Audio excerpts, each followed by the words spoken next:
রাজ্য সরকারের পুজোর অনুদান বয়কট। দুর্গাপুজোয় 1,10,000 টাকা অনুদান মুখ্যমন্ত্রীর। অনুদান ফেরালো রায়গঞ্জের এক পুজো কমিটি। নারী সুরক্ষা, বকেয়া ডিএ সহ একাধিক দাবিতে এই অনুদান বয়কট করেছে তারা। রাজ্য সরকারের পুজোর অনুদান বয়কট। দুর্গাপুজোয় 1,10,000 টাকা অনুদান মুখ্যমন্ত্রীর। সেই অনুদান ফেরালো রায়গঞ্জের একটি পুজো কমিটি।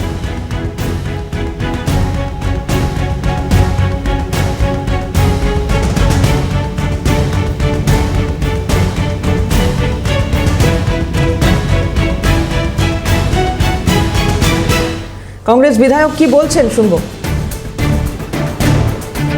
আমাদের ক্লাব রায়গঞ্জের প্রথম থেকেই আমরা এই অনুদান নেই না, কারণ আমরা মনে করি এই টাকাটা সরকারের অন্য খাতে ব্যবহার হোক, জনগণের কাজে লাগবে। এখন নারী সুরক্ষা বেশি নজর, কন্যাশ্রীরা ধর্ষিত হচ্ছে এবং তাদের দিকে কোনো নজর দেওয়া হচ্ছে না। আমি মনে করি নারী সুরক্ষার দিকে টাকা বেশি করে টাকা দাও এবং ডিএ দিতে পারতেন সরকার, এই ডিএ টাকা দাও। সেই জন্য আমরা বলছি যে আমরা এবারও করতে পারেন না, এবারও আমরা এই টাকা বিদ্যুৎ দুর্গাপূজা কমিটি আমরা নিচ্ছি না। প্রাক্তন কংগ্রেস বিধায়কের বক্তব্য আপনাদের শোনালাম। নন্দদুলাল সরকার আমাদের প্রতিনিধি রয়েছেন টেলিফোনে। নন্দ, একটু জানবো তোমার কাছ থেকে ঠিক কি বলা হচ্ছে এখানে। প্রাক্তন বিধায়কের বক্তব্য আমরা শুনলাম। দেখো, মুখ্যমন্ত্রী মমতা বন্দ্যোপাধ্যায় যে পুজোর যে ক্লাবগুলোকে যে অনুদান দেওয়া হয়েছে, 1,10,000 টাকা করে অনুদান দেওয়া হয়েছে, তাতে কিন্তু রায়গঞ্জ, উত্তর দিনাজপুর জেলা রায়গঞ্জ শহরের যে বিদ্রোহী ক্লাব, যে সুনামধন্য যে ক্লাব, এবং এই ক্লাবে কিন্তু যে সভাপতি মহিত সেনগুপ্ত অর্থাৎ প্রাক্তন যে বিধায়ক, কংগ্রেসের বিধায়ক, তিনি কিন্তু পরিষ্কার ভাবে জানিয়ে দিয়েছেন এই অনুদান তারা কোনোভাবে নেবেন না এবং কোনোভাবেই তারা কিন্তু নেন না।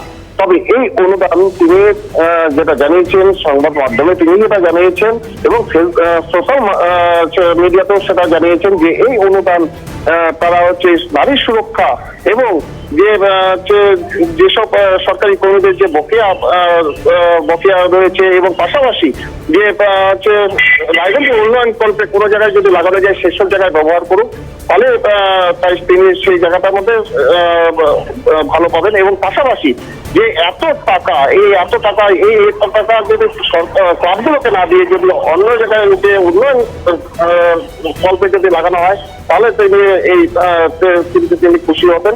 তবে পাশাপাশি এই 1,10,000 টাকা এই অনুদান তিনি নেবেন না, একদম পরিষ্কার ভাবে জানিয়ে দিয়েছেন। ধন্যবাদ নন্দ। কথা বলছিলাম, নন্দদুলাল সরকার আমাদের সঙ্গে ছিলেন টেলিফোনে। তৃণমূলের নেতা অরিন্দম সরকার কি বলছেন শুনবো। যথেষ্ট সুরক্ষিত আছে। পশ্চিমবঙ্গের নারী সুরক্ষার নিরিখে ভারতবর্ষের প্রথম কয়েকটি স্থানের মধ্যে জায়গা করে নিয়েছে। তো সেই বিষয়ে ওনাকে চিন্তিত হওয়ার কোনো দরকার নেই।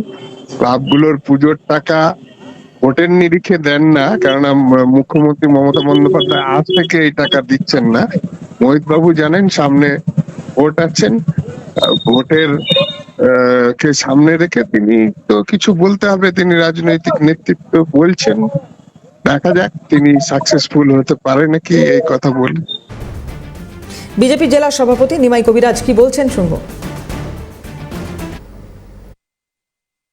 ওর জন্য যে অনুদানের ব্যবস্থা দীর্ঘদিন থেকেই শাসক দল করে এসছে, এটা হলো ভোট কেনার একটা রাস্তা। বিভিন্নভাবে এবার 26-এর নির্বাচনের আগে বিভিন্ন ক্লাবে টাকা দিয়ে মানুষকে ভোট কেনার একটা রাস্তা তৈরি করেছে শাসক দল। প্রথমে আমরা এর তীব্র বিরোধিতা করি, কারণ উন্নয়নের কোনো ব্যবস্থা নেই। শুধু রায়গঞ্জের বিদ্রোহী ক্লাব নয়, মোহিত বাবু নয়, এরকম আমার জানাতে প্রায় 10টি ক্লাব এই টাকা নেব না বলে লিখিতভাবে জানানোর সিদ্ধান্ত নিয়েছে। কারণ মিড ডে মিলের খাওয়ার টাকা ছাত্রদের পায় না, নারী সুরক্ষা নেই, কোনো উন্নয়ন নেই, আমাদের সরকারি কর্মচারীদের দিয়ে দিতে পারে না, সরকারি উন্নয়ন স্তব্ধ হয়ে আছে। সেখানে সরকারি টাকা তছরূপ করে এইভাবে ভোট কেনার একটা রাস্তা তৈরি করেছে। আমরা এর তীব্র বিরোধিতা করে আমরা চাই নারী সুরক্ষা হোক, সমস্ত দিকে উন্নয়ন হোক, উন্নয়নের স্বার্থে আমরা আছি, কিন্তু এইভাবে ভোট কেনার রাজনীতি আমরা বিশ্বাস করি না।